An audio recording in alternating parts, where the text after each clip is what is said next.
मुफ्ती Tariq Masood special. को तो किसी किस्म का कोई डाउट का मामला नहीं है कि हजरत की तार कहाँ से हिलाई जाती है।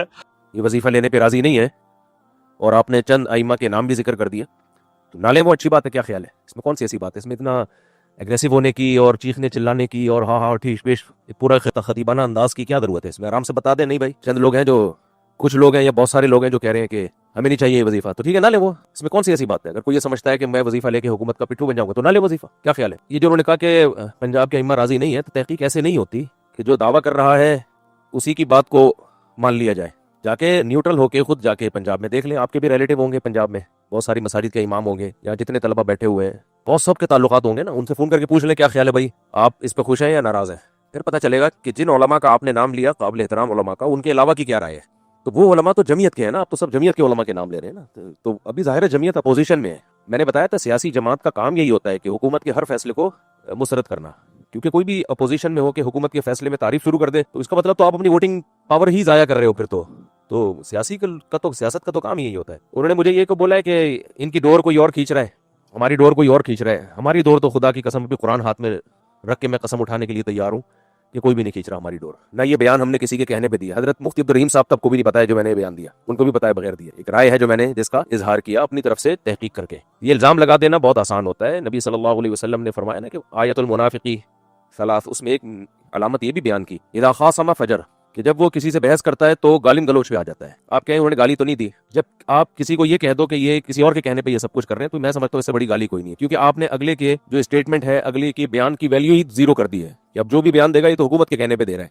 तो मैं कुरान पे अभी भी कसम उठाता हूँ वल्लाह कि ना ये मैंने हुकूमत के कहने पे किया, ना हुकूमत से मेरा कोई लेना देना है, ना हुकूमत से। हमें तो ये देख लो, हमारे तो सही होने की बड़ी अलामत ये है कि जब इमरान खान ने ये काम किया था तो भी हमने तारीफ की थी, मुस्लिम लीगियों ने किया तो भी हमने तारीफ की। हालांकि अगर हम हुकूमत के पिट्ठू होते या किसी सियासी जमात के पिट्ठू होते तो जब इमरान खान करता तो हम मुस्लिम लीगियों ने तारीफ की थी या बुराई की थी? बुराई की थी। अब मुस्लिम लीगी खुद कर रहे हैं तो पीटीआई वाले अच्छाई कर रहे हैं, बुराई कर रहे हैं, बुराई कर रहे हैं। हमारी तो एक पॉलिसी है, हुकूमत जो अच्छा काम करेगी उसको अच्छा कहेंगे, इसमें हुकूमत का पिट्ठू होने वाली कौन सी बात हो गई?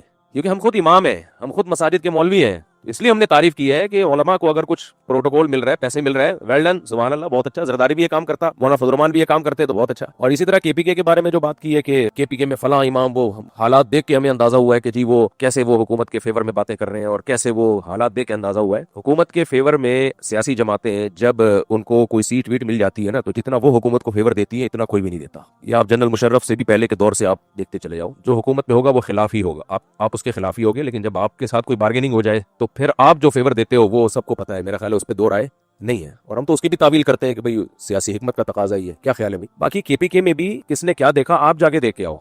आपके रिलेटिव है ना, आप कितने बच्चे यहाँ केपीके के बैठे हुए हैं, माशाल्लाह बहुत सारे। आप अपने अपने गांव में, इलाकों में फोन करो, जिस जिस इमाम को मुराद मिल रही है, हाँ भाई कोई शराइतनामा तुमसे लिखवाया गया, कोई तुम्हें पर्चे पकड़ाए गए हैं बयान करने के लिए। अगर हुकूमत ने केपीके में पर्चे पकड़ाए हैं तो उसका इस वजीफे से कोई ताल्लुक नहीं है। मुझे नहीं पता पकड़ाए हैं कि नहीं पकड़ाए, अगर पकड़ाई भी है तो आप जाओ जरा उन आइमा किराम से पूछो। आप लोग फोन करो, आज मुझे शाम तक रिपोर्ट पेश कर देना, हाँ भाई तुम्हें इतने पैसे मिल रहे हैं, क्या ख्याल है, सेट चल रहा है मामला? हमारे तो जो भी जानने वाले हैं, जिनको भी मिल रहे हैं, अगर उलमा इसको मुसरत कर देते तो पठान आइमा पठान तो वैसे ही किसी का गुलाम बनने से नहीं बनता इतने आराम से, वो तो वैसे ही मुंह तोड़ देगा। वो सारे 25-25, 15-15 हजार लेके गुलाम बने हुए, ये कमाल की बात है यार। तो आप न्यूट्रल होकर तहकीक करो, आप केपीके में फोन कर दो, इमाम साहब आपको पैसे मिल रहे हैं, कोई हुकूमत ने दबाव डाला आपके ऊपर, कोई मसला हुआ। मेरा ख्याल है हम खुद भी किसी के लिए ना करें और जो कर रहा हो उसमें भी रुकावट डालें, ये नामुनासिब है। हमारे सब लोग, हम मुझ समेत, गाड़ियां लेके घूमते हैं, एक लग्जरी लाइफ गुजार रहे हैं, मैं भी उसमें दाखिल हूँ, 4-4 बीवियां लेके घूम रहे हैं, जहाजों में सफर हो रहे हैं। इमाम को अगर कोई मुराहत मिल रही हो, सिर्फ उसको सियासत की भेंट चढ़ा देना, सिर्फ सियासत कि चूंकि अभी मरियम नवाज ने ये काम किया है तो ये मुनासिब नहीं है। और जब वही आपके इत्तेहादी हो, अच्छा मरियम नवाज को लाने वाला कौन है? आप लेकर आए हो ना, पीडीएम के सरबरा तो आप थे, गिराया आपने। हम उनके एहतराम करते हैं, मौलाना फजल रहमान का, उनकी जात पे तनकीद मकसद नहीं है। मेरा मकसद ये है कि हम तो हुकूमत के पिट्ठू नहीं है, लेकिन आप किसी की हिमायत इतनी करो कि अफोर्ड कर सको और तकरीरें करना छोड़ दें। अपनी हैसियत देखो और कायद मिल्लत इस्लामिया हजरत मौलाना फजल रहमान दामत बरकातुहुल आलिया की हैसियत देखें। उस वक्त भी आप उस बात को पी गए, मैं खामोश रहा, मैं चुप रहा, चलो ठीक है एहसास हो गया होगा। फिर आपने हस्बे आदत हजरत कायद मिल्लत इस्लामिया के लिए बातें करने शुरू कर दी है। उनके मौकिफ को, एक हल्के की राय, इतने उलमा की राय को इस तरह डिवैल्यू करने की कोशिश की है। क्या करना चाहते हैं आप लोग? क्या एजेंडा है आप लोगों का? भाई लेना, आप बने हुकूमती कासलिस, हुकूमती टाउट बने, हमें क्या मसला है? आप कभी छुपते हैं उलमाए कराम के नाम के पीछे, कभी छुपते हैं दारुल इफ्ता वल इरशाद के पीछे, कभी छुपते हैं जामिअतुर रशीद की वजह से, कभी छुपते हैं उलमा के बोर्ड की वजह से। अगर इतना आपको सियासी मैदान में आने का शौक है ना, बनाएं अपनी सियासी जमात और आए इस मैदान में। जितना दाल तेल पानी का भाव है ना, वो सारा आपके सामने आ जाएगा। मुफ्ती साहब मैं तो बहुत हैरान हूँ, हमने तो आप लोगों का इतना दिफा किया, अपना समझ के इतना दिफा किया कि अपनी सैयदा माँ को गालियां दिलवाई, अपनी बहनों के, बीवियों के, बेटियों की गालियां मैंने बर्दाश्त की, आपका तहफ़्फ़ुज़ किया। इसी तरह हजरत मौलाना मुफ्ती अब्दुल रहीम साहब के ऊपर जब इस तरह ये बिल्ले हमले आवर थे और मौलाना की सफेद ऋषि तक कभी हया नहीं कर रहे थे, मैंने उस वक्त भी कितने ही लोगों की गालियां बर्दाश्त की, पर आपको अपना समझा, आलिम दीन समझा और एक मदरसे का साथी समझा और आपका तहफ़्फ़ुज़ किया मैंने। आपको इतना भी जो है ना, क्या कहते हैं, ख्याल नहीं आया विफाकुल मदारिस अल अरबिया के ओरिजिनल अकाबरीन के लिए आप क्या प्लास्टिक के डमी अकाबरीन बन रहे हैं? इन जुमला अकाबर के मुकाबले में, हजरत मौलाना फजलुर रहमान जैसे बंदे के मुकाबले में आप उनकी राय, जाती राय, छोटा वैल्यू फलां पर इस तरह के मामलात में आप बात करते हैं, कुछ तो ख्याल करें मौलाना, आप कहाँ बैठे हैं? इसीलिए मैंने ये लहजा इख्तियार किया है। इस पे आप लोग संभल गए, वरना मैं भी इंशाअल्लाह ताला कमर कस के बैठा हूं, मैं टिट फॉर टिट जवाब दूंगा। याद रखें, एक पत्थर उठा, एक इंशाअल्लाह ताला पहाड़ से जवाब दिया जाएगा। मुझे आप मेरी जबान से नहीं रोक सकते और मैं ऐसे जवाब दूंगा जैसे जवाब देने का हक है। खबरदार जो विफाकुल मदारिस अल अरबिया क्या काबिरीन को ज़ाती राय कहा या हजरत कायद जमीयत मौलाना फजलुर रहमान की बात करके और झूठ बोल के अवाम के सामने कि जी ये लोग भी तो हुकूमती तनख्वाहें लेते हैं, हुकूमती मराहत लेते हैं। भाई वो अवामी ओहदा है, मौलाना फजलुर रहमान अवामी ओहदे पर बैठे हैं, वो MNA हैं, तो अवामी ओहदे पर उन्होंने बैठ के हुकूमत को ये एहसान नहीं कर रही, उनको जो तनख्वाह दे रही है आप उसको उठा के कहते हैं नहीं इमाम मस्जिद को भी उसकी तनख्वाह दी जाए। दलाई का जवाब ना दलाई से दिया करें, वो बिल्कुल खतीबाना हुई भी है, फलाना दामत बरकातुम, फलाना दामत बरकातुम। भाई जितने दामत बरकातुम का आपने नाम लिया उनके अलावा सब हमारे हामी है इस फैसले में, वो मीडिया पे नहीं है। लोग मुफ्ती तकी उस्मानी साहब का हवाला दे रहे हैं कि हम मुदारिस लोग हुकूमत से मुराद नहीं लेंगे, तो मुदारिस को मुराद कौन दे रहा है भाई? हजरत मुफ्ती तकी साहब ने इमामों के बारे में कुछ भी नहीं कहा, मदारिस के बारे में कहा है। तो ठीक है, जिसका जो मदरसा है वो उसमें उसको इख्तियार है कि हुकूमत से, जामिया ने भी नहीं लिया आज तक हुकूमत से कोई मुराद, कभी भी नहीं, 1 रुपया नहीं लिया हुकूमत से मदरसे के लिए, तो ना अपनी जात के लिए लिया हजरत मुफ्ती इब्राहिम साहब। हाँ, ये मुराद तो सब लेते हैं कि कानूनी पेचीदगी आई हुई हो, कहीं रजिस्ट्रेशन का मसला हो, ये मुराद तो फिर इसके तो गवर्नमेंट के अलावा कोई कर नहीं सकता ना। हजरत मुफ्ती इब्राहिम साहब के बच्चों के आप जायदादें देख लो कितनी है, मुफ्ती अब्दुल रहीम साहब को देख लो और बाकी जिन जिन के आप नाम ले रहे हो उनमें बाज के देख लो कितने हैं। तो हम नहीं चाहते अपना मुंह खोलें, आप जो है ना एतराजात करो, हमारी राय से इख्तलाफ करो, लेकिन जब आप हमें दरबारी और सरकारी बोलते हो ना तो आपके पास कोई दलील नहीं होती। हमारा मुंह खुल गया ना तो बहुत बड़ा मसला हो जाएगा, आपके लिए बहुत बड़ा मसला हो जाएगा। इसलिए हम चाहते हैं कि सबका एहतराम लोगों के दिलों में रहे, राय का इख्तलाफ राय की हद तक रखा जाए, उसमें खिताब खतीबाना तकरीरें और फलाना दामत बरकातुम, कोई खतीब थोड़ी है जो शियों के खिलाफ तकरीर कर रहे हो। आप जवाब दे दो। आपने कहा कि KPK में जिन उलमा को वजीफे दिए गए हैं वो सब हुकूमती की बोली बोल रहे हैं, बज़ाहिर दलील है अगर ये सही हो जिन लोग को दिए गए तो जाए तहकीक कर लें, आप लोग तहकीक कर लें जिन लोगों को वजीफे दिए। हाँ भाई, बाकी हजरत मौलाना कारी खलीफ जालंधरी साहब हमारे लिए काबिल एहतराम है, उन्होंने जो पर्चा शराइत का दिखाया है वो पर्चा ही फेक है, वो पर्चा ही ठीक नहीं है। हमने तो उस पर्चे का भी जिक्र नहीं किया अपनी तकरीर में। जाहिर है हजरत को किसी ने गलत फहमी दिला दी होगी, हम तमस्कुर नहीं करते, हमें जानते हैं कि गलत फहमी किसी को भी हो सकती है। फिर जामिया हफ्सा का भी इन्होंने दोबारा उठा लिया है कि जामिया हफ्सा के केस में आप क्यों पढ़े, जामिया हफ्सा को पढ़ना चाहिए था। जामिया हफ्सा का मसला रियासत का है और वहाँ उलमा की तरफ से गलत बयानी हुई थी कि इतनी बच्चियां शहीद हुई हैं, जिन उलमा में ज़र्ब मोमिन भी था, जामिया रशीद भी था, तो इस पर तो इश्काल होना चाहिए कि उसी वक्त रुजू का ऐलान करना चाहिए था। 18 साल बाद क्यों किया? रुजू पे तो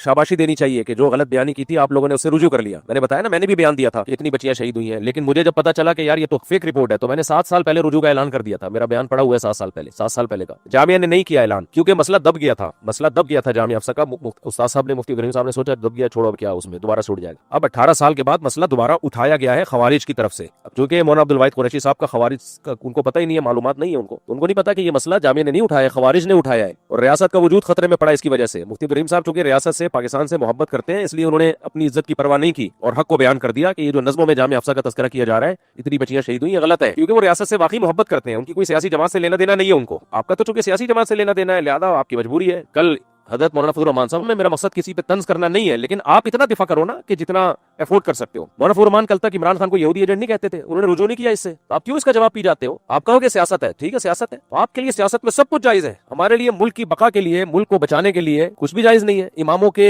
हालात को दुरुस्त करने के लिए, उनकी तनख्वाहें मिल जाए, इसके लिए एक बयान देना भी जायज नहीं है। बस जो कायद ने कह दिया हम दो मिलाते रहे उसके आगे, उनके आगे, ये कौन सा हो गया भाई इख्तिलाफ राय का? अबू हनीफा का इमाम शाफी से इख्तिलाफ हो सकता है, इमाम शाफी का अबू हनीफा रहमतुल्लाह अलैह से इख्तिलाफ हो सकता है, इतने बड़े बड़े इमाम का आपस में इख्तिलाफ हो सकता है, तो किसी आलिम का मौलाना फजलुर रहमान से इख्तिलाफ नहीं हो सकता। वो उनको बुरा भला थोड़ी कह रहे हैं कि वो करप्ट है या 2 नंबर है। एक स्टेटमेंट आई है, उस पर एक बयान दिया है कि नहीं हमारी राय से मुख्तलिफ है, तो बस खत्म हो गई बात। आपको उनकी ये राय, हमारी ये राय, जिस पे ये दलाइल है। इसमें इतना एग्रेसिव होने की क्या जरूरत है, इतना जज्बाती होने की क्या जरूरत है। बाकी जामिया हफ्सा वाली बात हम तो नहीं उठा रहे थे, इन्होंने दोबारा उठाई है। JUI के कोई कारकुन है, उन्होंने मुझे बहुत सख्त मैसेज भेजे ना कि तुम्हारी बेटी बहन शहीद हुई होती जामिया हफ्सा में तो मैं तुमसे पूछता। मैंने उनका जवाब लिख के दिया कि मेरी बेटी बहन शहीद हुई होती आप मुझसे पूछते, मैं मौलाना अब्दुल अजीज साहब से पूछता। सही है ना। पहली बात तो ये कि मैंने बच्ची को पढ़ने के लिए भेजा था, शहीद करवाने के लिए नहीं भेजा था। नंबर 2, मेरी बेटी ये बहन शहीद हुई होती, मुझे उसका नाम पता होता, फौरन मीडिया पे बता देता मेरी ये बहन है, ये मेरी बेटी है, जामिया हफ्सा में शहीद हुई है। तो ये क्या बात है, आप अकीदत की अंधी चादर, आपने मुफ्ती अब्दुल रहीम साहब का बुग़्ज़ पाल लिया है बस, और कुछ भी नहीं। और आपको भी पता है कि कोई बेटी वहां लड़की शहीद नहीं हुई है। मुफ्ती अब्दुल वाहिद कुरैशी साहब को भी पता है, हजरत मौलाना फजलुर रहमान साहब को भी पता है। मैं कसम उठा के कहता हूं मौलाना फजलुर रहमान साहब को पता है कि एक बच्ची भी शहीद नहीं हुई है। वो क्यों बयान नहीं दे रहे मुफ्ती अब्दुल रहीम साहब के फेवर में? इसलिए कि भाई मुखालफत वाली पॉलिसी है ना, फेवर वाली पॉलिसी है ही नहीं। तो आप न्यूट्रल होकर क्यों तकरीर नहीं करते? आप JUI में जब हो तो फिर वहां के प्लेटफॉर्म से आप ठीक है, लेकिन जब आप मेंबर पे बैठे हो दीन की बात करने के लिए, तो फिर लोग आपसे मौलाना फजलुर रहमान के फजाइल सुनने के लिए नहीं बैठे हुए आपके पास, फिर आपसे हक सुनने के लिए बैठे हुए। तो आप किसी को फेवर ना करें, सियासी जलसे में जरूर बात करें। हमने भी इमरान खान के दौर में इमरान खान को सिर्फ इतना फेवर किया कि उसके अच्छे कामों की तारीफ की हमने, जो अच्छे काम किए बस। बाकी जो अगर मैं कहीं एग्रेसिव हुआ तो वो भी मुखालफत की उरूज पे पहुंची हुई थी। जो भी अच्छा काम किया जा रहा है उसमें ये साजिश है, ये साजिश है, ये साजिश है। तो फिर तो हमारा बनता था ना ये, क्योंकि मौलानाओं की तरफ से हो रहा था ये सब कुछ, तो फिर मैं भी तो मौलाना हूं ना, तो कम से कम आवाम को ये मैसेज तो जाना चाहिए था कि भाई सारे मौलाना इसमें एक राय पर नहीं है। जो बयान आया है ना जज्बाती बयान, और इससे बच्चे तो बेचारे सादा लौह बच्चे तो इन जज्बाती चीजों से मुतासर होते हैं, पढ़े लिखे लोग इन चीजों से मुतासर नहीं होते, वो तज्जिया करते हैं। तो KPK में अगर हुकूमत ने आवाम को खरीद लिया है, तो उलमा को खरीद लिया, तो KPK में आपके बहुत सारे रिलेटिव हैं, तो होंगे यकीनन, जाओ फोन करो उनको क्या खरीदा है भाई। और वो जो शराइतनामा पढ़ के सुनाया गया है हजरत मौलाना हलीफ जालंधरी साहब की तरफ से, फर्ज कर लो वो ठीक भी है, तो उसमें कौन सी गलत बात लिखी हुई है? वफाकुल मदारिस से जब किसी मदरसे का इल्हाक होता है, इसी टाइप की शर्तें उसमें भी लिखी हुई हैं, रियासत के खिलाफ नहीं जाएंगे, ये नहीं होगा, वो सारी शर्तें तो एक कॉमन सेंस की है। हाँ, ये नहीं होना चाहिए कि इमाम को लिखा हुआ खुतबा दिया जाए, इसके हम खिलाफ है, इमाम अपनी मर्जी से बयान करे। और बाकी ये कि हुकूमत 25,000 में उलमा को खरीद लेगी। असल में जितने पंजाब के उलमा है ना, जब मेरा बयान गया वो सारे खुश हैं मेरे बयान से। उलमा से मुराद जो मसाजिद के इमाम है, और जो इमाम नहीं है वो सारे नाराज हैं। ये होता है। अब जाहिर है जो इमाम नहीं है उनकी तादाद ज्यादा है, तो उनकी नाराजी से हमें कोई वो नहीं है, फिक्र नहीं है, क्योंकि वो कुछ ले नहीं रहे ना, उनको कोई फायदा नहीं मिल रहा। तो जब कुछ मिल नहीं रहा होता तो बैठ कर बयान देते रहो। जिस बेचारे के पाँव में पहनने के लिए चप्पल नहीं है ना, आपने कोई इंतजाम किया उनके लिए, वफाकुल मदारिस में करोड़ों नहीं अरबों रुपए होते हैं। अच्छी बात है, होने चाहिए, तभी तो इतना बड़ा मदारिस का सेटअप चल रहा है। उन अरबों में थोड़ा सा छिड़काव इनके ऊपर कर दें, आप क्या ख्याल है? और अगर नहीं कर रहे, कोई मजबूरी होगी, तो फिर आप, अभी एक तहरीर भी आई है कि उलमा सुलहा हमेशा गरीब रहे हैं, और उलमा, ये तहरीर भी आजकल मुझे व्हाट्सएप पे लोग भेज रहे हैं कि उलमा जो है वो हमेशा गरीब ही रहे हैं, कसमा पुरसी में ही रहे हैं, और उलमा पे यही चीज सूट करती है। बिल्कुल सही है, तो फिर सबको गरीब होना चाहिए। फिर मुझे भी चाहिए कि मैं रक्शे में जाऊं, रक्शे भी नहीं, बाइकिया वाले से बाइकियां मंगवाऊं, गाड़ियां वाड़ियां, लैंड क्रूजर, ये प्रोटोकॉल और ये सब कुछ, वेस्ट कोट पहनना और बड़े बड़े जुब्बे पहनना, ये सब छोड़ दें। ये क्या बात है कि अपने लिए तो सब ये चाहते हैं कि हम लोग जनाब लग्जरी लाइफ हो, और मस्जिद के इमाम के लिए कि वो गरीब गुरबा किस्म का हो। ये नाइंसाफी है भाई। तो ये मौलाना फजलुर रहमान की मजबूरी है, वो क्योंकि अपोजिशन में है, तो वो ठीक है, वो सही कर रहे हैं अपने लिहाज। सियासत में यही होता है, क्योंकि अगर वो कहते हैं कि हुकूमत सही कर रही है तो उनका तो वोट खत्म हो जाएगा। PTI वाले कहते हैं कि हुकूमत सही कर रही है, PTI की तो हैसियत खत्म हो जाएगी। और यही काम पहले मुस्लिम लीग भी कर रहे थे। हम कोई मरियम नवाज की थोड़ी तारीफ कर रहे हैं, जब इमरान खान ने किया था तो ये लोग भी खिलाफ होंगे। मुझे नहीं पता थे नहीं थे, लेकिन होंगे यकीनन। पहले ये लोग एस्टेब्लिशमेंट के खिलाफ थे कि नहीं थे मुस्लिम लीग के लोग? सुबह शाम और बाजवा की ऐसी की तैसी करके रखी हुई थी इन लोगों ने। आज वही इत्तेहादी हुए में। जब जनरल मुशर्रफ था तो मौलाना फजलुर रहमान के जलसे में मैंने खुद शिरकत की है। इतना ज्यादा मौलाना फजलुर रहमान ने जनरल मुशर्रफ के खिलाफ तकरीर की, हमने भी नारेबाजी लगाए, सब कुछ।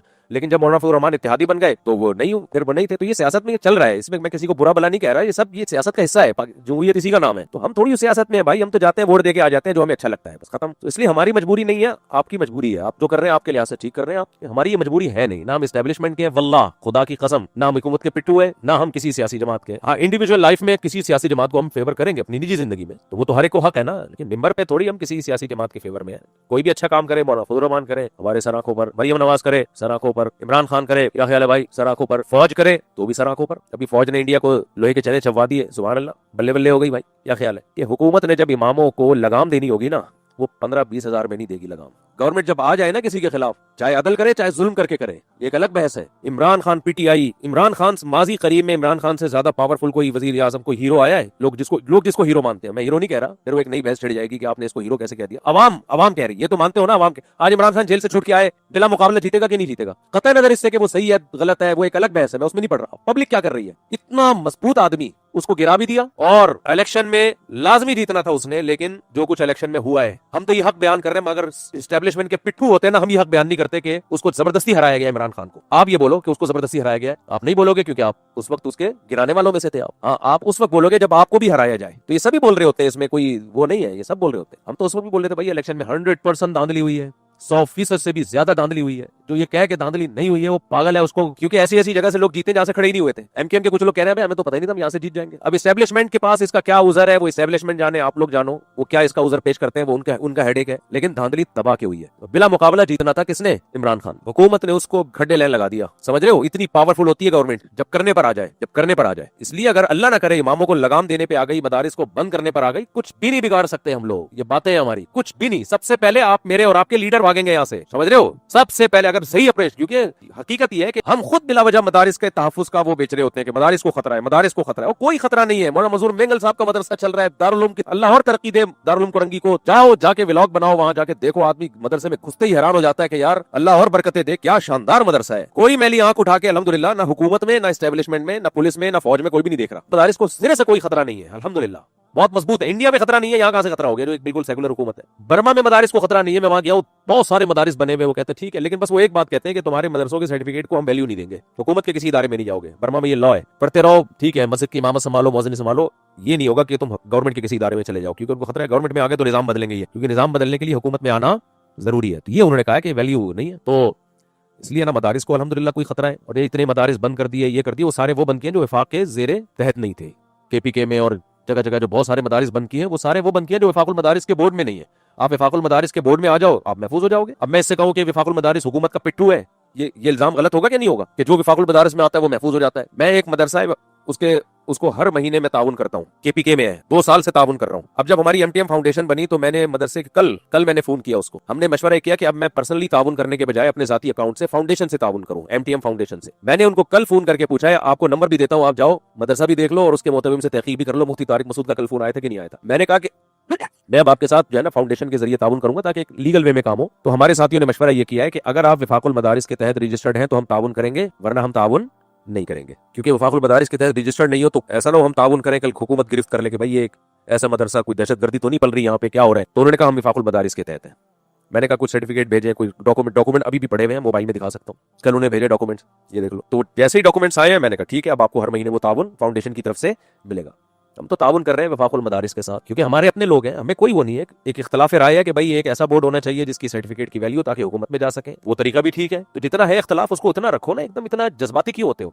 तो वफाकुल मदारिस के तहत है वो मदरसा, तो हमने कहा हमें ताउन करने में कोई टेंशन नहीं होगी। टेंशन इसलिए नहीं होगी, गवर्नमेंट को हम दिखा सकते हैं भाई एक रिलायबल मदरसा है, एक रजिस्टर्ड मदरसा है। तो मदरसा वही सेव है जो वफाकुल मदारिस के या किसी रिलायबल बोर्ड के तहत हो। जो बोर्ड के तहत नहीं है वो सेव नहीं है। तो गवर्नमेंट तो आपको सेव कर रही है, आप वफाकुल मदारिस में आ जाओ, किसी बोर्ड में आओ, मजमा में आओ, विफाक में आओ। तो इसलिए भाई हुकूमत की हर चीज में मुखालफत करना आपकी मजबूरी है, हमारी मजबूरी नहीं है। तो आप जो जितनी है बात उसको उतना रहने दे। बाकी बयान शुरू करने से पहले ये तंज करना कि तुम आपकी डोर किसी और के हाथ में, ये किसी आलिम के जेब नहीं करता। ये इल्जामात लगाना, पॉलिसियों से कोई इख्तलाफ करो तो इल्जाम नियतों पे शक ना करो। बाकी हम पे ये भी इल्जाम लगाए जाते हैं कि जी पहले जिहाद करते थे, अब जिहाद से ये टर्न ले लिया। हर बात का मुफ्ती रहीम साहब जवाब दे चुके हैं, हर बात का। मुल्ला उमर के दौर में हमने बहुत ताउन किया है, उसकी वजह थी कि मुल्ला उमर किसी अफगानिस्तान को किसी सरजमीन के खिलाफ इस्तेमाल करने के कायल नहीं थे। बाकी हजरत मौलाना फजलुर रहमान साहब जो हैं वो तो रूस के जिहाद के भी खिलाफ, अफगान तालिबान के जिहाद के भी खिलाफ, वो तो हमेशा से जिहाद के खिलाफ ही रहे हैं। आप उन पे भी एक जुमला बोल दो, हम तो तावील करते हैं उनकी पॉलिसी होगी भाई। पूरी कौम जब कर रही थी, जा रही थी, तो वो उस वक्त भी खिलाफ थे। लेकिन मुफ्ती रहीम ने उनके खिलाफ कोई लफ्ज बोला था कि जिहाद को नहीं मानते या फलाना है ढिमकाना है? कुछ भी नहीं भाई, उनकी पॉलिसी है, उनका ख्याल है कि नहीं। बाकी रूस के खिलाफ जिहाद हुआ है, मौलाना फजलुर उसमें खिलाफ थे उसके, हम खुद गवाह हैं इस पे। जितने भी जमीयत के बड़े लोग हैं जिनसे मेरी सलाम दुआ है वो अब भी नहीं मानते, हम नहीं मानते उस जिहाद को। पाकिस्तान इस्तेमाल हुआ है। हालांकि एक बहुत बड़ा सवाल यह निशान है कि रूस को भगा दिया, अगर रूस ना भागता, अफगानिस्तान पर कब्जा कर लेता तो कम्युनिज्म पाकिस्तान में आना था ही नहीं, इस्लाम की तो वाट लग जानी थी। उसको भी कह रहे जिहाद नहीं था। फिर मुल्ला उमर का दौर आया, मुल्ला उमर अफगानिस्तान के लिए लड़ रहे थे, खिलाफत कायम करेंगे। हमें मुल्ला उमर से, हमसे ज्यादा मुल्ला उमर को कौन जानता होगा, तो उस वक्त भी साथ दिया। जब देख लिया कि भाई वो ट्रैक से हट रहे हैं, ये तो हक परस्त होने की अलामत है। उनके बाद जब देख लिया कि लोग ट्रैक से हट रहे हैं और अब वहां उनकी सरजमीन को पाकिस्तान के खिलाफ इस्तेमाल किया जा रहा है और इंडिया से उनके, तो आपने देखा नहीं इंडिया से कितने गहरे ताल्लुकात बन रहे हैं उनके, इसके बाद भी हिमायत करें। तो जो उस वक्त सूटेबल था वो उस वक्त किया मुफ्ती इब्राहिम साहब ने, जो इस वक्त है वो इस वक्त किया। हालात के लिहाज से पॉलिसी चेंज हुई। आप पर सवाल ये निशान है कि आप किस तरफ खड़े हो। अभी आप उनके साथ हो या पाकिस्तान के साथ हो? पहले आप उनके साथ थे या रशिया के साथ थे? किसके साथ थे आप? तो आपकी पॉलिसी अभी तक वाज़ेह नहीं है, हमारी तो बिल्कुल 2-2-4 की तरह है। जिस वक्त जो हालात हुए उसके हिसाब से बात कर ली। पहले भी किसी से नहीं डरते थे, अभी किसी से नहीं डरे। समझते हैं कि नहीं समझते? तो रियासत बचाना अलग चीज है, एस्टेब्लिशमेंट का पिट्ठू बनना अलग चीज है। नाम पहले पिट्ठू थे, ना अब है, ना इंशाल्लाह आइंदा होगी। हमें जरूरत ही नहीं किसी का पिट्ठू। और ये मजमा बनाने का, इसमें खुफिया एजेंसी का कोई किरदार नहीं है। मजमा जो बोर्ड बनाया है, तालीमी बोर्ड बनते रहते हैं, इसमें ISI का या एस्टेब्लिशमेंट के फरिश्तों को भी पता नहीं होगा कि जब ये मजमा बन रहा था, आपकी राय से इख्तलाफ हुआ, एक बोर्ड बनाया, आप उस पर जो इश्कालात है करो। ये कि जो भी आपकी राय से अलग जाएगा, ये फलाने का पिट्ठू है, ये फलाने की इसकी डोर है किसी और के हाथ में, इसकी डोर किसी और के हाथ में। अजीब बात है यार। कहने पर गवर्नमेंट की तरफ से कोई पाबंदी नहीं है, इल्जामात लगा दो। हमारी डोर किसी और के हाथ में होती, जरूरत क्या मुझे इसकी? मेरी अपनी कमाई है भाई। मैंने उस पे यूट्यूब पे बताया हुआ कि मेरी सोर्स ऑफ इनकम कहाँ से आ रही है। मेरे अकाउंट है, जाके देख लो, उसके अलावा कुछ और आता हो। सही है ना। फाउंडेशन तो अब बनी है जाके, वो भी जितने पैसे आए सारे सवात में हमने टैंकियों में लगा दिए, पानी की टैंकियों में, और चंद कुछ तालीम में लगाई, कुछ मदारिस में बांट दी हमने, उसमें भी हम पैसा नहीं छोड़ते। और फाउंडेशन भी कितनी मुश्किल से बनी। एस्टेब्लिशमेंट के होते फौज हमें खुद फाउंडेशन बना के देती, तो भी 4-5 साल लगे हैं, लोहे के चने चबाए तब जाके एक छोटी सी फाउंडेशन रजिस्टर्ड हुई है कवाकिब कुछ नजर आते हैं कुछ। तो हम नहीं बोलते भाई एस्टेब्लिशमेंट की। हाँ, रियासत को हम पाकिस्तान जिंदाबाद, क्योंकि पाकिस्तान है तो हम लोग हैं, पाकिस्तान नहीं है सबका बेड़ा गर्क हो जाएगा। तो यही बात मौलाना फजलुर रहमान भी करते हैं। जब वो करते हैं तो वो ठीक है, हम करें तो हम प्रैक्टिकली भी करते हैं, पॉलिसियां ऐसी बनाते हैं जो स्टेट के अगेंस्ट आ जाए। समझते हो कि नहीं समझते? तो मौलाना अब्दुल वाहिद साहब को मेरा पैगाम पहुंचा दें कि अभी अपना लबो लहजे में थोड़ी शाइस्तगी पैदा कर लें। और अब तकरीरों का दौर चला गया है। आपने जो दलील दी है कि पंजाब के इतने सारे उलमा अइम्मा इस फैसले पे नाराज हैं, एक तो आप मौलाना फजलुर रहमान को सारे उलमा का क्यों लीडर बना के पेश कर रहे हैं? बहुत सारे उलमा के हैं, लेकिन सब उलमा के नहीं है, बहुत सारे उलमा के हैं। जामिया रशीद ने तो विफाक से अलग ही इसलिए हुआ है कि मौलाना फजलुर रहमान का इन्फ्लुएंस उसमें बहुत ज्यादा बढ़ गया था। जामिया रशीद का कहना यह था कि दस्तूर जो है हमारा, जो विफाकुल मदारिस के दस्तूर में तो एक शर्त है कि सियासत से ताल्लुक नहीं होगा। ये तो अब सियासी लीडर का इन्फ्लुएंस इतना ज्यादा हो गया इसमें, तो मौलाना फजलुर रहमान के फेवर में होने के बावजूद कि भाई ठीक है उलमा का असेंबली में रहना जरूरी है, लेकिन मदरसे को अलग करो। मदरसे में पीटीआई के भी होंगे, मुस्लिम लीग के भी होंगे, तालीमी इदारों में तो सब तरह के लोग होंगे, उसमें किसी सियासी जमात की छाप नहीं लगनी चाहिए। पंचपीरियों का भी नहीं है, हाँ बरेलवियों का अलग बोर्ड है। इसमें क्या है? रायबंड का अलग बोर्ड, वो तो देवबंदी है रायबंड वाले, वो तो विफाक के तहत नहीं आते।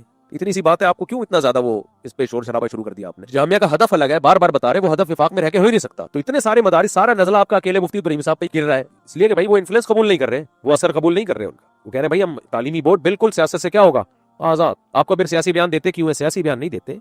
सियासी बयान तो ये होता है कि मुस्लिम लीग के हो तो मुस्लिम लीग को फेवर कर रहे हो, पीटीआई के हो तो पीटीआई को फेवर कर रहे हो। इतनी स्टेटमेंट तो उलमा की जिम्मेदारी होती है कि गवर्नमेंट लेवल पे, जब गवर्नमेंट लेवल पे कोई आता है, चाहे मौलाना फजलुर रहमान हो चाहे जरदारी हो, तो हुकूमत पाकिस्तान का फैसला होता है। फिर वो किसी शख्सियत का फैसला नहीं होता। तो मरियम नवाज के इस फैसले पर एतराज जो करना चाहिए था ना, वो ये करना चाहिए था। ये एतराज करते तो मैं भी साथ देता।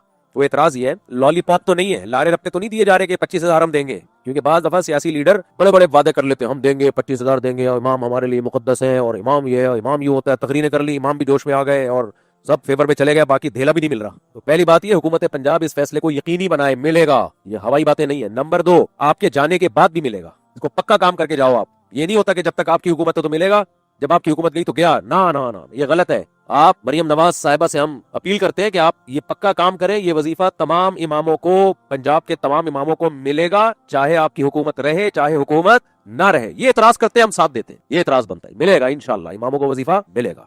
और जिसने गुलाम बनना होगा वो पहले ही बना हुआ है, और जब हुकूमत ने लगाम देनी होगी तो वो वजीफे के बगैर भी दे सकती है। पीटीआई की मिसाल एमक्यूएम तो इतनी पावरफुल थी तुम्हारे तसव्वुर से ज्यादा। उसके जब लगाम दी है तो उसका तोड़ ताड़ के बराबर कर दिया उसको।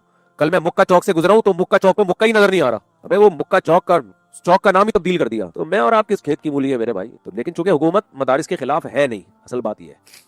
मेरा गिलगित का जो सबसे पहला सफर हुआ था, जेयूआई के एक कैंडिडेट थे जो इलेक्शन में खड़े हुए थे, उनके मुकाबले में दूसरा कोई था, तो मैं सिर्फ जितवाने गया था उनको। समझ रहे हो? कोई रिलायबल आदमी जेयूआई में नजर आए, हम जितवाते हैं उसको। तो हम तो न्यूट्रल है भाई, प्रैक्टिकली न्यूट्रल है, सिर्फ हवाई बातें नहीं है। जो अच्छा आदमी आएगा, जमात इस्लामी का नाजिम ने पूरा इलाका बना दिया हमारा, मैं आजकल इसको फेवर कर रहा हूँ। अबे हमें तो इलाका ठीक करवाना है, हमारी बला से जोड़ दिया यार। आजकल जमात इस्लामी वाले मुझसे बड़े खुश हैं। क्यों? कराची को फिलहाल जो किसी इलाके में काम कर रही है, जमात इस्लामी कर रही है काम। गुलशन शमीम को बना दिया उन्होंने, अब हमारे इलाके में भी गटर लाइनें डलवा दी है, सब कुछ हो गया। तो मैंने एक ब्रॉडकास्ट किया है, वो आ जाएगा अभी पॉडकास्ट। उनसे रिक्वेस्ट की है कि यार हमारे इलाके में भी तवज्जो दो। अगर मेरा इलाका जमात इस्लामी वाले बना देते हैं तो मुझे क्या यार, पीपल्स पार्टी बनाए, एमक्यूएम बनाया, अगर जमात इस्लामी बना रही है तो जमात इस्लामी जिंदाबाद, एमक्यूएम बना रही है तो एमक्यूएम जिंदाबाद। हमें तो जो काम करके देगा हम वो करेंगे ना, उसको अप्रिशिएट करेंगे। एमक्यूएम वाले आए मेरे पास कि आप हमें, मैंने कहा आप इलाके में काम करो, आप जिंदाबाद हो जाओगे, हमें क्या यार। अभी जमात इस्लामी कर रही है। हाफिज नईम का इंटरव्यू मैंने क्यों लिया था पॉडकास्ट में? काम किया उसने इलाके में ना, जमात इस्लामी ने। मैंने तो कोशिश की हाफिज नईम को जितवाने की, एस्टेब्लिशमेंट ने पीछे धकेल दिया, जीत के भी हरा दिया। हम एस्टेब्लिशमेंट के पिट्ठू होते तो हाफिज नईम के साथ पॉडकास्ट करता इंतखाबात से पहले। समझ रहे हो कि नहीं समझ रहे? हाफिज नईम को मैंने कोशिश की थी जितवाने की, एस्टेब्लिशमेंट ने नहीं जितवाने दिया। क्यों कोशिश की थी? इसलिए नहीं कि मैं जमात इस्लामी का हूं, इसलिए कि मुझे लग रहा था, और भी जितने पढ़े लिखे लोग थे कह रहे थे यार अब वाहिद हल पाकिस्तान कराची के लिए जमात इस्लामी रह गई है। जमात इस्लामी ने पहले भी काम किए थे, एक मुस्तफा कमाल था एमक्यूएम के, उसने काम किया है। मुस्तफा कमाल को भी बुला के मैंने अप्रिशिएट किया था, लेकिन मुस्तफा कमाल के बारे में रिपोर्ट ये थी कि अभी उस वक्त, अब का नहीं मुझे पता, उस वक्त उसके साथ पब्लिक नहीं थी। एमक्यूएम इतने हिस्सों में टूट चुकी थी कि लग नहीं रहा था कि मुस्तफा कमाल के आने का कोई चांस है। तो हमने कहा मिस कॉल और हवाई फायरिंग क्यों की जाए। जमात इस्लामी का चांस लग रहा था और था कि ये काम कर रही है। सुभान अल्लाह मेरे भाई, अगर पीपल्स पार्टी का कोई बंदा आके इलाके का काम कर दे, पीपल्स पार्टी जिंदाबाद। तो हमारी तो पॉलिसी है, और उस पर कोई ये तबसरा करे यूं टर्न लेते रहते हैं, कलाबाजियां खाते रहते हैं। कलाबाजियां नहीं खा रहे आप, एक जगह अटक गई है आपकी सुई, हमारी अटकी नहीं है।